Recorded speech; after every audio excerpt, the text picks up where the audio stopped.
Jangan ketinggalan jika anda inginkan rahsia mengatasi rambut gugur sepenuhnya dalam masa 7 hari saja. Rambut nipis, rambut lemah, keguguran rambut yang tidak terkawal. Setiap kali anda mencuci rambut atau membelai rambut dengan lembut, gumpalan gugur dan tumpuk botak yang ada di kepala anda.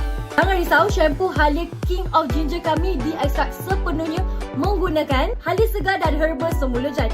Kami jamin bahawa selepas 3 cucian dan 1 minggu penggunaan, anda akan melihat pengurangan keguguran rambut yang sangat ketara, merangsang pertumbuhan rambut, memulihkan rambut yang tebal dan licin tanpa sebarang bahan kimia yang merengsekkan. Ekstrak halia segar mengandungi gingerol anti radang, meningkatkan peredaran darah, memulihkan folikel dan pertumbuhan rambut yang sihat dan membekalkan nutrien tambahan kepada rambut.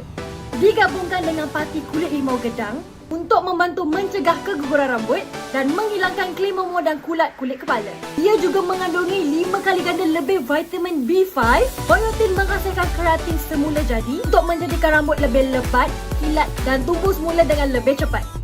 Tengoklah rambut saya ni, baru cuci 7 hari dengan shampoo Halia ni, rambut dah lebat dan cantik macam ni. Kita dah ada beratus-ratus ribu dan ribuan feedback daripada pengguna shampoo Halia ni, dan even salon pun menggunakan shampoo kita tau. Semua pelanggan kami memberikan feedback yang sangat-sangat baik. Produk ni pun dah diperakui daripada FDA tau, so korang tak perlu risau banyak.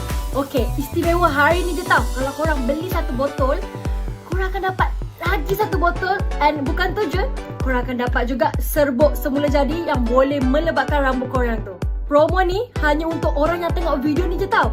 So sesiapa yang tengok video ni, tolong klik button kat bawah dan beli sekarang juga.